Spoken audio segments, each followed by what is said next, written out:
I was thinking that I might record a video just to show you how to check the speed of the network adapter that is connected. Recently, I've connected 2.5 gigabit USB 3 dongle to my Proxmox node. I had 1 gigabit card, but I wanted to get 2.5 gigabit because I have 2.5 gigabit switch in my network, so why not?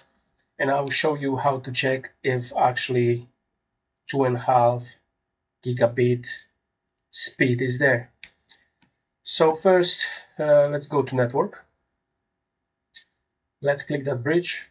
We set bridge port to that 2.5 gigabit USB card. So let me copy that name, copy. And I'll go to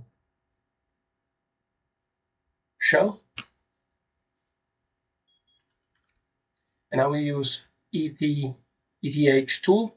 And I will paste the name that I just copied before. And I will press enter.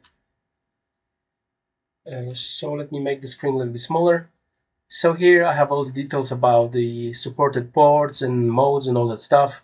So here I have the supported link modes like 10 megabit and 2,500 megabits, so 2.5 gigabit. And here is actually the speed for that adapter. It's 2,500 megabits, so 2.5 gigabit, so everything works fine. It's full duplex. Negotiation from the switch is on, so everything went fine. So that is the quick way of checking how fast the Ethernet adapter is.